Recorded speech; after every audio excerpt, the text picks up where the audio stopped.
Hi, everybody. My name is Mark Alcarez. I'm working in learning development here in Boston for a payments company. And not in a million years, but I think I would be have the honor of being on the show. But I'm so pleased and thankful that you folks asked me to participate. So today, I have struggled a little bit with my title because this is a narrative, okay? And part of it is about ROI, but part of it's about adoption. How did we get there? And I think that when we talk about Copilot, you could probably swap out the word Copilot and put the word Chat GPT in there. But for me, as in learning and development, I look at AI and I think this is an incredible tool, and we can do amazing things with it, but we have to bring people to it. And one of the things that I've read a lot about recently is that there is a fair amount of pushback in my world where people are saying, look, I spent all this money on AI and you need to show me some kind of ROI for this. And it's really hard to quantify things like, well, I wrote 3 emails and they're so much better and it was so much faster. And I got all my work done that much faster. But what we're going to talk about today has actually a lot to do with customer service. And in the customer service world, there's a whole lot of stuff that people track. And there's all these metrics that you can look at. And by using these metrics, with the help of Perplexity and things like OpenAI, I was able to put together some interesting statistics that I wanted to share with you today about ROI. So today we're going to talk a little bit about how we got started. And then once we get started, how we managed to share what we were doing and get people excited to participate with us in one way or the other. We've all said how important it is to communicate what you're up to communicate with your leadership and with your colleagues. And so I wanted to speak about that. Ultimately, what we did was not me, I'm just the band leader, but there's other people that are with me today that I'm gonna introduce you to. But they built essentially discrete, I'm gonna call them apps using AI very quickly that enable them to solve problems that in the past really they couldn't solve themselves. So we needed to develop a hosting solution in order to do that. And then we're at the point now where we're beginning to roll things out cautiously. And then I have some ROI stuff I wanted to share with you. But before I go any further, I really want to introduce Paul Shaughnessy, who's with us on the call. He is a big early adopter of Copilot. He is our lighthouse. He is our spirit guide. He is a featured speaker about AI at our company meetings. And he's an award winner for the innovation that he has participated in at our company. So Paul, say hello. Hi, everyone. My name is Paul Shaughnessy. I work out of Massachusetts. I work with Mark, and I'm very pleased to be here today. Nice to meet you all. Yeah, Paul, we're delighted you're here. Share us why do you think you adopted this so early? What is it? You've always done it? Is it a meeting, an article you read, something you drank? Well, I think when it was introduced at our company, right? I have a bit of a programming background, and I also work in client services. So I help teach and coach our clients on how to use our systems, right? And I also knew, because of my technical abilities, that we had, a lot of APIs to connect to the platform. And I just put 2 and 2 together when they gave me Copilot, and I said, wait a minute. I know how to use APIs. I have HTML and JavaScript background. I bet I could easily prompt Copilot to create a simple HTML JavaScript page application that can do a function connecting with an API to the system. So to make things better. So, I was just like, the first one was just a simple password reset. And in plain English, I told it exactly where the API is, what the key was, method is post, all the different technical things that you need to tell it. And on my first try, it gave me a password reset application. I was just like sky high thrilled. So that opened a door, and I was like, okay, I'm going to make all kinds of other things, which I have done so far, and begun sharing them with other team members, making their jobs easier, and just being innovative. So the minute I have like something that's a challenge and I don't have a way to do it, I start asking myself, can Copilot help me with this? Can it also, Copilot's really good at writing code, really good at writing code. So building applications and building code is something, that's really, really important using this stuff, because the development cycle is shortened really, really quickly, quick stuff. I mean, I live to just find people like Paul, you know what I mean? Because this guy's up to amazing stuff, and we've made a habit of sharing things that Paul and other folks are doing at the company in order to kind of get people on board. And Paul is solving issues that in the past, well, I'll talk more about that later, but that we would have to spend a lot of time begging the IT people to help us with, and they would turn around and say, I'm just way too busy to help you. And so we've shortened and fixed a whole lot of stuff as a result of being able to have some AI at our hands. That's really what's boiled down to. And Paul's been an incredible agent and effective leader within that organization as a result of your activities. So there. So what happened is that once we got a hang of, once we began to understand what people could do with AI and to build these, I'm going to call them apps, that might be the wrong word, but what the learning and development team did was began kind of a roadshow within the company to show people how you can demonstrate how easy it is to solve stuff you couldn't solve before. Some of those things were technical in nature, the things that Paul can solve. Others are things that are more tedious, or they require a lot of attention to detail, and it's 3 o'clock and you're just too tired to be able to deal with it. But the whole point of it really is just to get people to get their feet wet, okay? It's like those ads from the 70s, try it, you'll like it, the Alka-Seltzer ads. One of the things that we're always looking at from my point of view is, here's this amazing tool that can make your life so much easier. And we have to find ways to draw people in to use these tools. But what I have seen in the last 6 months is that the light does turn on, and then people realize that there's a use case for them, and it's going to make their workflow a lot simpler and a lot easier. And that's, it takes time to make this happen, but it does work. So, I call this slide getting the band together. And this is about communicating upwards, downwards, sideways, whichever direction you want to go in, to let people know that we're finding people that can build us these apps that will save us time and money. So part of it is letting other people know that this can happen. As a result of that, Paul and some of his cohort have developed over 20 apps that do different discrete things that we would have to, in the past, file an IT ticket for, okay? And those IT tickets take a really long time to resolve. So essentially, what we've been doing is kind of spelunking, finding people like Paul and encourage them to solve problems that we have within customer service. And some of these apps are something like Paul said, like maybe it's a password reset. Others are related to things that are far more technical and far more discrete, and they take more time to put together. But what's happened is that we reached a point where we were kind of at critical mass, all right? And it was no longer that Paul had cooked up 3 apps.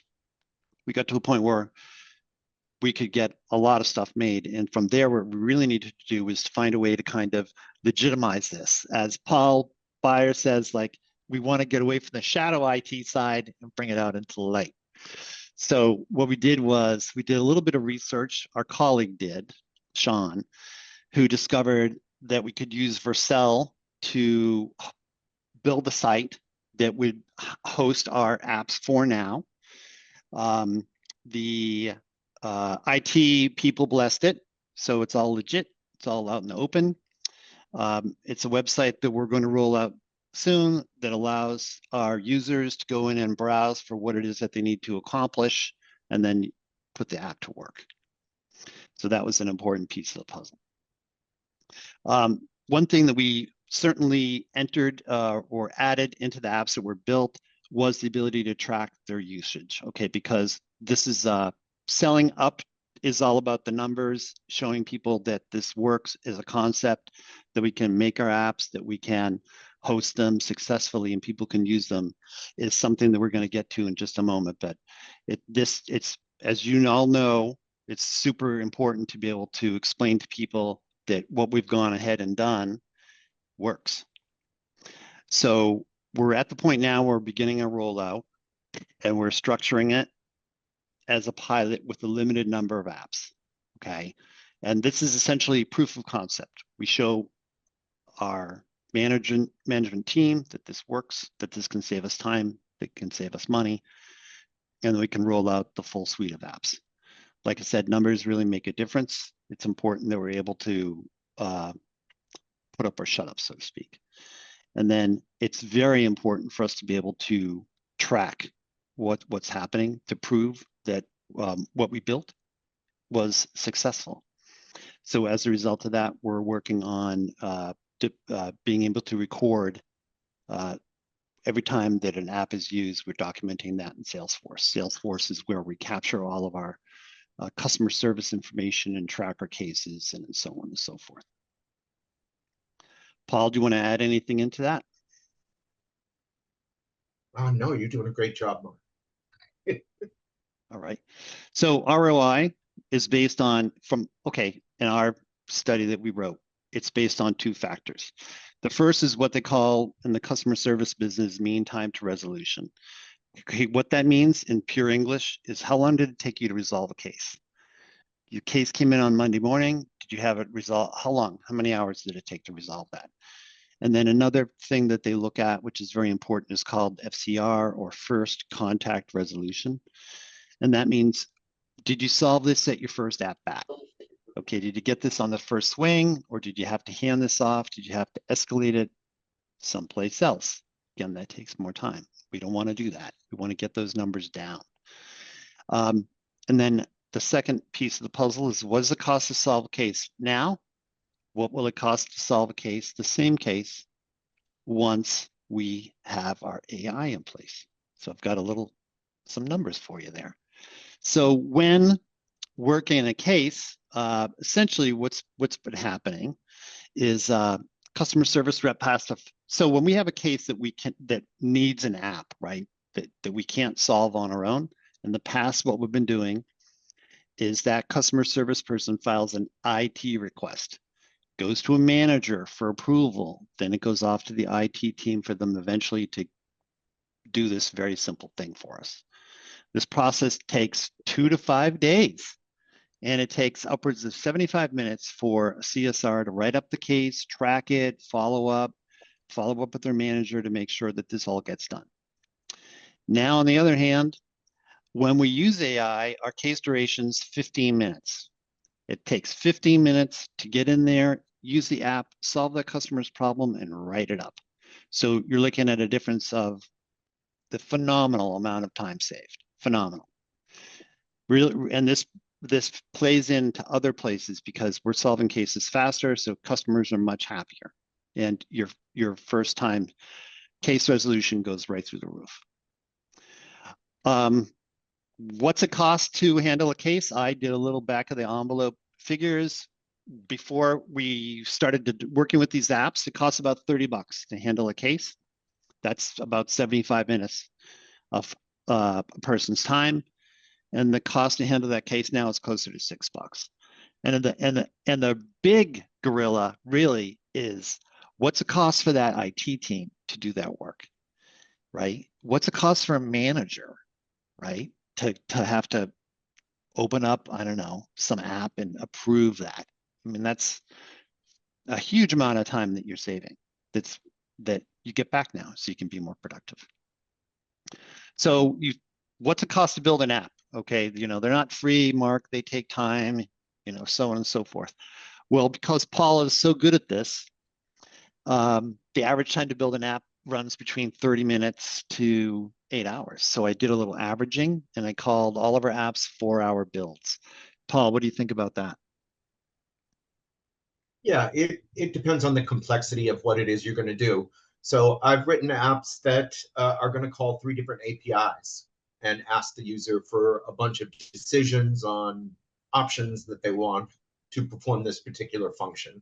So that takes a lot of thinking and sitting down and wording out. And sometimes what I'll do is, I'll do part of it, and then my brain gets tired, and I'll save it, and I'll say, okay, I have to come back to that because my brain is a little taxed. Plus, I have other things to do right now. But sometimes you have to come back to it. But then other things, if it's calling one function, and it's pretty simple, like my password reset one, I did in 15 minutes, calling an API and feeding the words. I start off with a notepad file for my prompt, and I just start typing out in Notepad what I'm going to tell Copilot, and then I paste it in there. So okay, yeah, it depends on the complexity for sure. Yeah. So, I mean, I ballpark the cost to build one of these apps at about $120. We've got 14 apps that I call tier 1 apps. So these are apps that somebody within their first year of working in customer service, they have enough understanding of the business and of the things that go wrong that they can work with these apps on their own. And then I have what I'm calling tier 1, tier 3 TSM apps, and those are apps that are more sophisticated, more discrete. You need to understand a little bit more about the business in order to work with them, but those aren't insurmountable. A T1 person could work with a more senior team member and solve those cases as well. Okay, so I came up with a savings of I'm sorry, did I just skip? Let me go back one. Nope, that's my whole slide, sorry. So the average time and cost per savings per annum for this. Let's say that look at just tier 1, and there's 8 people that work on that team. But what if they solve 2 cases a week? So that's 832 hours a year you're saving. Well, that's savings of about $20,000. The good news is there's a whole lot more than 8 people who work in customer service at our company. In fact, it's closer to 30. And so if you extrapolate those numbers, you're looking at 3,000 hours saved at a cost savings. Whoops, sorry, I'm scrolling in the wrong direction. At a cost savings of about $75,000. If you back out our development costs and follow the ROI figures that OpenAI gave me, that's an ROI of 2,208%. And this is really just the beginning, right? It's because people like Paul Shaughnessy, they really only caught on fire till this whole thing 6-8 months ago, maybe. But since then, they've been able to build out a lot of stuff that's going to have a lot of application going forward.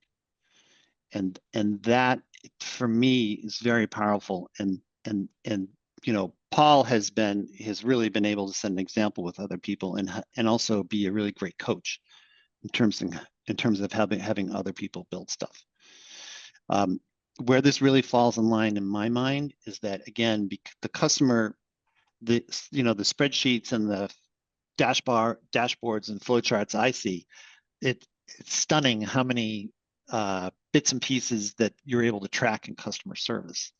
So this does give us the ability to see how AI works successfully within that part of the business. It's really got some great benefits. And so some of the benefits are reduction in escalation. So an escalation is when you file that help ticket with the IT team and the manager has to approve it and has to go to so-and-so. So that's another number that we track that goes way down. We have far more operational efficiency as a result of the fact that we've got these apps that are built, and that is going to lower the amount of complaints that you get, and it's going to raise our customer satisfaction, or CSAT, or NPS scores, and those matter very heavily to the customer service team. That's important to them. So 2 more slides left, but what did we learn? Okay, what I've learned from working and introducing AI across our organization is that people are going to surprise you, okay? And you should allow that and encourage that, all right? You know, not a week goes by where I speak to somebody who's found a way to do something with AI that I didn't think of, I didn't even know was an issue. So it's really important to just keep talking to people and encourage them to come up with stuff. You can definitely save money. It's important to communicate. It's important to build leadership support.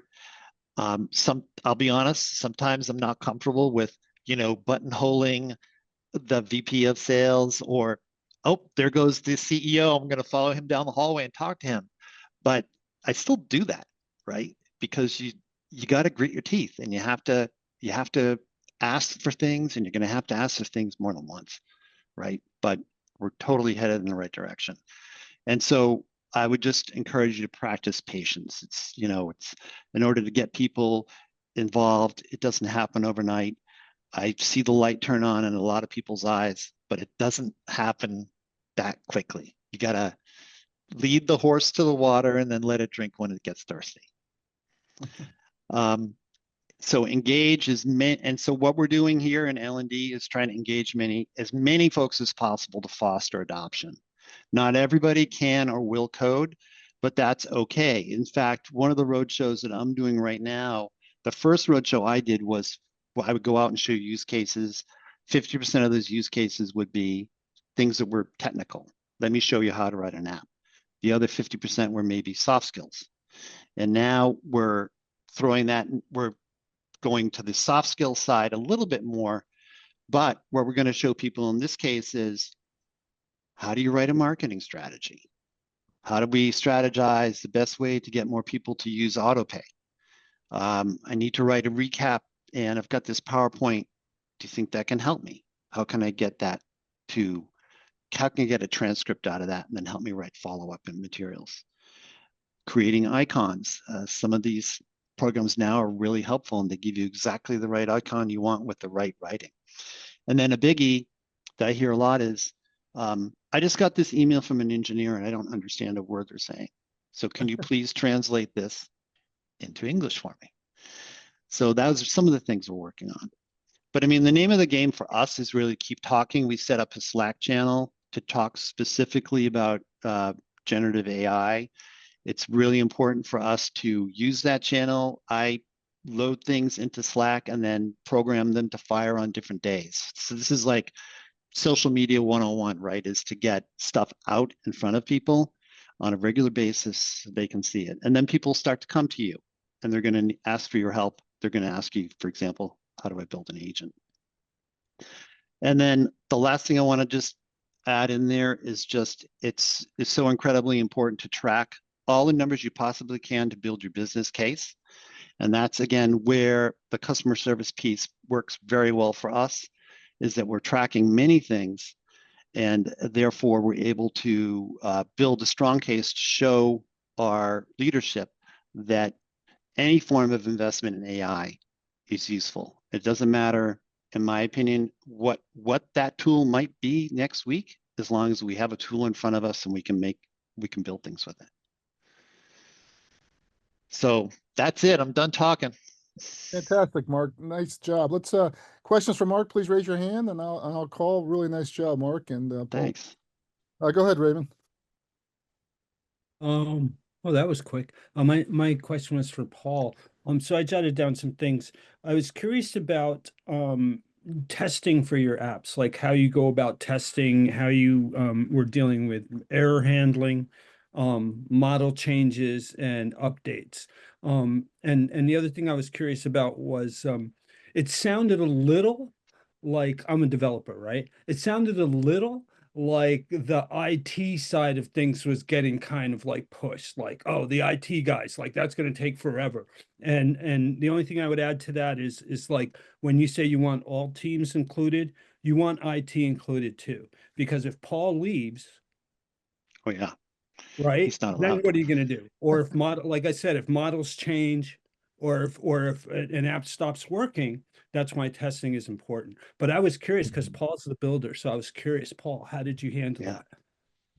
Yeah, so I mean, really on my own, like with not, I have my own way of organizing myself. We have what we call, we have test environments. So, the key in the API points to the environment that you're talking to. So usually my applications require you to enter a key so that it knows what environment it's talking to when you do any single function with it. And a couple of times I had to, do Rev 1, Rev 2, Rev 3, because I found a couple of tweaks I needed to make to it. But I'm just managing that locally on my own.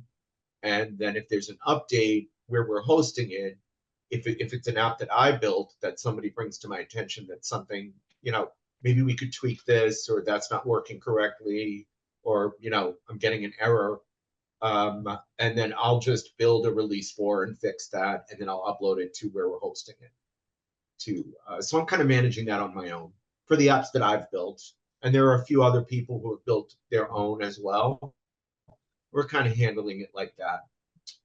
The apps that we're rolling out to our client services team, they utilize APIs that the IT team built, right? So, I mean, our software engineering team built the APIs. We're just using apps. We're building apps that engage the APIs so that we can have a little side app that does this function that we can't always do easily. And when we say that, we're building some of the functions that we would have to put through a request to the IT team and manager approval and all that stuff, I'm talking about database updates, right? We have a database team. I know SQL, but I can't. We have to put controls around SQL in the database. So I'm not on the right team to have that SQL access, but I can use the APIs to do these functions that I want to, because the APIs are a controlled way of you touching the database, right? That's great. Does Thanks, that Randy. answer? Yeah, that's I got it. Thank you, Paul.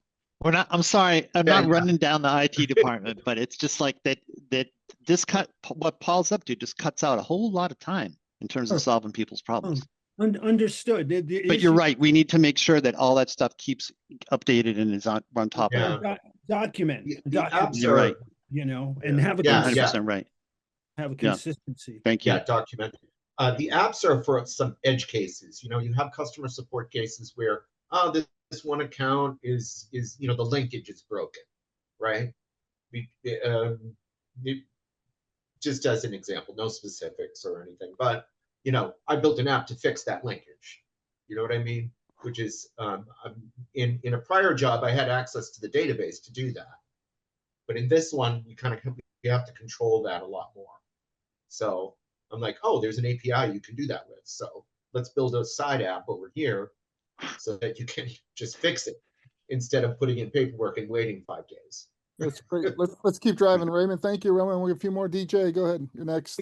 Yeah, pardon me for asking that question. I don't know what kind of service that you run, but that prioritization, is there an internal priority matrix that you came up with in order to automate and assign that priority in order to avoid the manager's approval? Because I was a little bit confused there.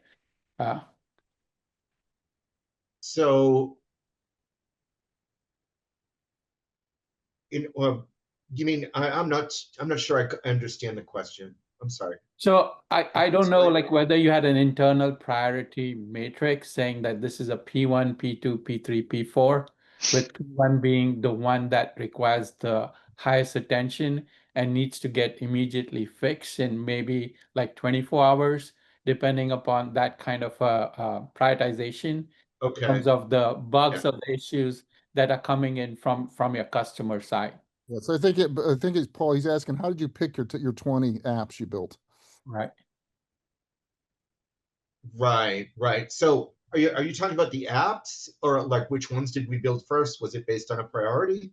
Yeah. Oh, okay. Now, I started out kind of on my own, and being customer facing, right? I'm in a customer facing role, and I'm also technical, which is kind of unique because the technical people are usually behind the scenes, and customer facing people aren't as technical as me, right? So I had, so I knew what some of the most common things were. And so through my own prioritization, I just started building things to help, like, this one, I can fix that really easily. And then I started sharing that with managers and some other people. Hey, this problem that comes up all the time in client services? Here's an app that you can fix it. When you get the call, you can fix it in 30 seconds. Right. Yeah. So it wasn't any Also, specific priority or anything. Yeah. One of the things that I asked somebody to develop was something the reconciliation people were tearing. Like they came to me and they were like, I can't figure this out. So I turned to somebody I knew and was like, hey, can you help them with this? And we got it fixed. That's great. Go ahead, Alex, and then Carl. Yeah, I have probably two quick questions. What the IT team thinks about this is first, and is there any resistance in that or not? And what leadership actually is thinking if the number of tickets going to IT goes down? What is the dynamic within the team? They're very happy about it.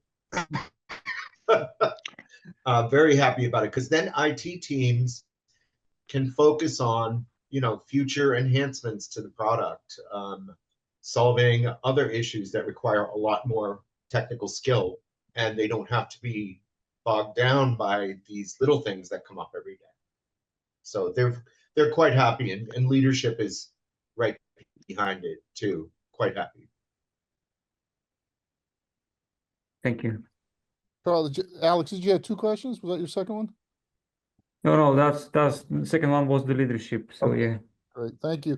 Go ahead, Carl. Yeah, so actually my question's also IT. If you were to, the point that was made early in the presentation that the IT folks said they simply didn't have the time to help, could you take us under the hood just a little bit? And do you have any insight as to why IT is so busy? I mean, so for example, has cybersecurity become such a big problem that they have to shift a bunch of resources? Because I think this question about IT being too busy, I've heard this one before, and I'm just interested in whether you can share any perspective on what's going on with that.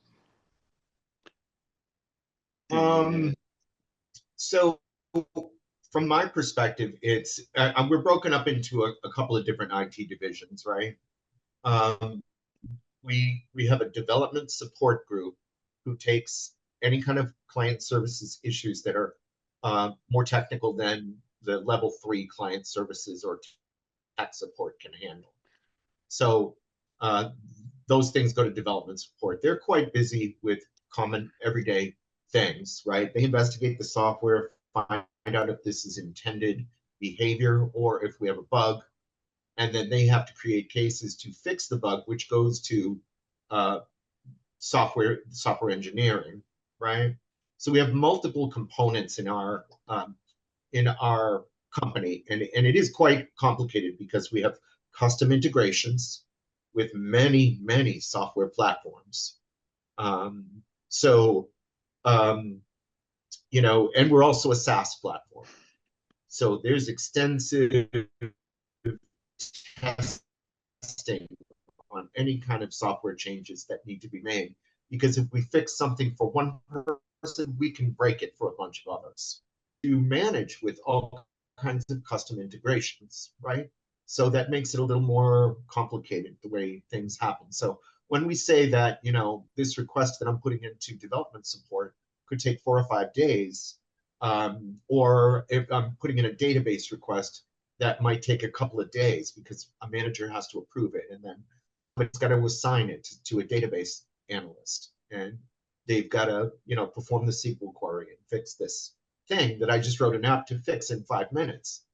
That frees up the database team, that frees up the manager, it frees up a lot of people. So they get a lot of requests. They get custom reporting requests. They get all kinds of different requests that come through. It's a very high volume factory that we're running here. So that's why they're busy. Great. Okay. And we're also Thank planning you. future roadmaps on the product development team. That's great. Super. So Paul and Mark, thank you very much. Fabulous job. So thank you. I want to open up the last few minutes to open mic. People got things they want to share. I do want to go back to, while we're waiting for people to raise their hand, to my earlier query. So remember we did a website request. We asked it to create a prompt to analyze our website for a conference. We used 4.0 and didn't turn on deep reasoning. And that came back in 29 seconds with a set of quick wins that seemed pretty reasonable. We also asked it to use deep research. So we said, create a prompt. It created the prompt. And then we said, run this prompt, but then we selected deep research, which is the more advanced chain of thought and multiple agent function of it. The first thing it did was it came back and asked us for some clarification questions, which we provided answers for. And then it went and started working here. And this one worked for 11 minutes, looked at 10 different sources, showed us all the thinking over here, which we talked about earlier, and came up with a more nuanced analysis of the website. So one was quicker, one took longer, but we got more of a nuanced one here. So both of them I find quite valuable. So if people haven't done that, I think it's a good example of it. Last few minutes, who's seen something interesting? Who's tried VEO, the text to video? Who's a Replit fan? Raymond, I see you. Raymond, you Replit, you talking to us? Yeah. Yeah, I'm a Replit fan. This week, I think I'm going to start like documenting what I do week to week because time goes so fast. Yeah. But right now, I'm doing a comparison in a Streamlit app of OpenManus and Minimax, and just trying to see how they compare to each other. Have you spent much time with Minimax? Is a new model out of China. Have you spent much time with Minimax yet, Raymond? Or Well, not much. I mean, just the past couple of days when I've had space, but I'm building an app that I can compare them. A colleague of mine was asking me about it, so I'm going to see what it's like. That's great. I'll have some news next week. Yeah, but let us know, Raymond, how it goes. So last call. Well, great. We'll end early. Thank you again, Mark and Paul. Let's keep the learning going. And this is our learning lab. Keep getting the word out. Thanks, everyone.